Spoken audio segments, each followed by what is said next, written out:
ఈరోజు స్వతంత్రం వచ్చి 75 సంవత్సరాలు కావస్తుండగా కూడా ఇప్పటి వరకు కేవలం మనం నిరుపేదలకు ఒక సెంటు భూమి కూడా ఇయ్యలేకపోవడం అనేది సిగ్గుచేటా కాదా?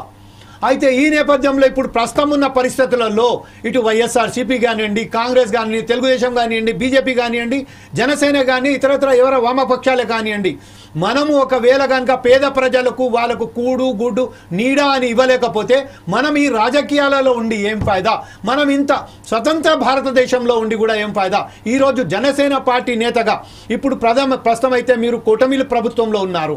అయితే గతంలో ఇంతకుముందు తెలుగుదేశం పార్టీ కూడా 5 సంవత్సరాల అధికారం ఉంది, వైఎస్ఆర్సీపీ కూడా 4.5 సంవత్సరాలు అధికారంలో ఉంది. కాకపోతే ఇంత నిర్లక్ష్య వైఖరి ఎందుకు వహించారు? ఈరోజు మరొకసారి ఇప్పుడు లక్షలకు సంబంధించిన ఇళ్ల స్థలాలు ఇస్తున్నారు ఇస్తాము అని చెప్తున్నారు. దీనిపై ఇది కార్యాచరణ దాల్స్తుందా, లేకపోతే ఇప్పుడు మనం చెప్తున్నట్టుగా శ్రీకారమా లేక సాకారమా? చెప్పండి మ్యామ్.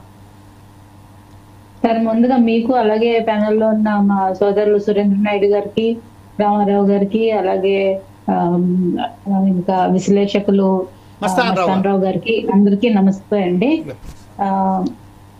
గతంలో కనుక మనం వైసీపీ పరిపాలనలో చూసుకుంటే కనుక మొదటగా నేను వైసీపీ పరిపాలనలో జరిగిన ప్రస్తావించదలుచుకున్నాను.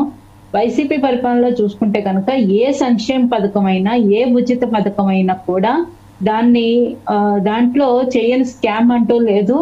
దాన్ని అక్కడ ఎలా చేశారంటే దోచుకో దాచుకో పంచుకో తినుకో, మన ప్లేట్లో మన బిర్యానీ అన్నట్టు ఏ పథకం అయినా కూడా దాంట్లో ఎవరెవరికి ఎంత వాటా వస్తుంది, ఎవరెవరు ఎంత తినేయాలి, ఎవరెవరు ఎంత అవినీతి సొమ్ము దాచేయాలి అన్న విధంగానే జరిగింది. దానిలో అతిపెద్ద స్కామ్లు ఏంటంటే కనుక ఒక లిక్కర్ స్కామ్ చెప్పుకోవచ్చు, ఒకటి ఇసుక మాఫియా చెప్పుకోవచ్చు, అలాగే మైనింగ్ చెప్పుకోవచ్చు, ఇంకొకటి పేదలకి ఇళ్ల స్థలాలు.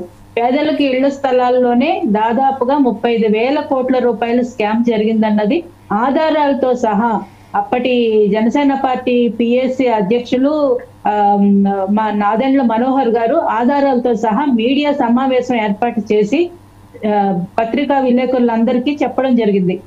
అంటే ఎలా జరిగిందంటే సార్, ఇక్కడ పేదలకి ఇళ్ల స్థలాలు పేర్లతోటి అంటే ఎకరా 10,000 రూపాయలు ఉంటే కనుక దాన్ని ఒక 50,000 60,000, అంటే నేను ఒక ఫర్ ఎగ్జాంపుల్ గా చెప్తున్నాను, 50,000 60,000 10,000 ఉంటుందని కాదు, ఫర్ ఎగ్జాంపుల్ గా చెప్తున్నాను. 10,000 ఎకరా ఉన్న చోట 50,000కి 60,000కి అక్కడ స్థానిక వైసీపీ నాయకులే కొనేసి 10,000 రూపాయలకి వాళ్ళు కొనుక్కొని గవర్నమెంట్ కి 50,000 రూపాయలు 60,000 రూపాయలకి అమ్మేశారు.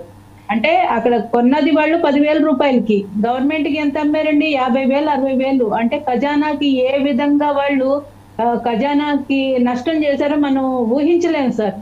అలాగా ఒక్క చోట కాదండి, రాష్ట్రంలో ఉన్న 175 నియోజకవర్గాల్లోనూ అదే తంతుగా జరిగింది. ఈ విధంగా ఖజానాకి వాళ్ళు నష్టం చేకూర్చడమే కాకుండా పేద ప్రజలకు ఇళ్ల స్థలాలు ఎక్కడిచ్చారండి? మీరు చూసుకుంటే కనుక ఇందాక సోదరులు చెప్పినట్టు మడ అడవుల్లోనూ, కాకినాడ అయితే కూడా అంతే సేమ్ మడ అడవుల్లో ఇచ్చారు.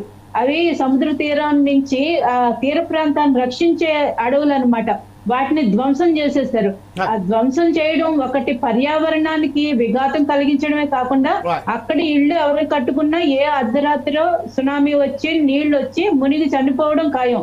అటువంటి ప్లేసుల్లో ఒక్క నిమిషం సార్, అటువంటి ప్లేసుల్లో ఇళ్ల స్థలాలు ఇచ్చారు. అక్కడికి మా నాయకులు వెళ్ళి ఆ ఇళ్ల స్థలాలు ఫోటోలు మీకు వేల కొద్ది ఫోటోలు ఉన్నాయి సార్. ఎందుకంటే ఒక క్యాంపెయిన్ నిర్వహించాం జనసేన తరఫున, జగనన్న ఇళ్ల స్కామ్ చూడండి అని చెప్పి ఒక హ్యాష్ ట్యాగ్ పెట్టి ఒక క్యాంపెయిన్ నిర్వహించాం. ప్రతి నియోజకవర్గంలో, ప్రతి మండలంలో, జిల్లాలో, గ్రామంలో ఎక్కడెక్కడ ఎలా ఇచ్చారు ఇళ్ల స్థలాలు, అటు పరిస్థితి ఏంటన్నది ఫోటోలతో సహా వీడియోలతో సహా మా కార్యకర్తలందరూ సోషల్ మీడియాలో ప్రమోట్ చేశారు. అప్పట్లో పెద్ద సంచలనం అయింది అది. ఇందాక రామారావు గారు చెప్తున్నట్టు, రామారావు గారు పేదల కోసం నిజంగా ఇళ్లు నిర్మించి సక్రమంగా వాళ్ళకి అందించినవి ఒక్క కాలనీ చూపించమని చెప్పండి. వీళ్ళు స్కామ్ చేసి మేము 175 నియోజకవర్గాలు అనేకం చూపిస్తామండి. దాంట్లో మేము కూడా ఛాలెంజ్ చేస్తున్నాం, అందులో ఎటువంటి డౌట్ లేదు. అలాగే మడాడవల్లోనే కాకుండా దీని మీద చాలా స్పష్టంగా రామారావు గారు చెప్పారు. I'm accepting your challenge, I'm ready to come down with my camera persons. నేను నాది ఇంకా కంప్లీట్ కాలేదు, ఒక్క నిమిషం. చిత్తూరు జిల్లాలో అడవుల్లో సార్, అంటే కొండల దగ్గర ఎటువంటి జనసంచారం లేని చోట కనీసం మనుషులు వెళ్ళడానికి ఏంటి అడవులను క్రూరమృగాలతోటి భయాందోళన కలిగించే చోట, అలాంటి చోట్ల ఇళ్ల స్థలాలు కేటాయిస్తే పేదలు అక్కడ వరకు వెళ్ళి ఎలా నివసిస్తారు సార్?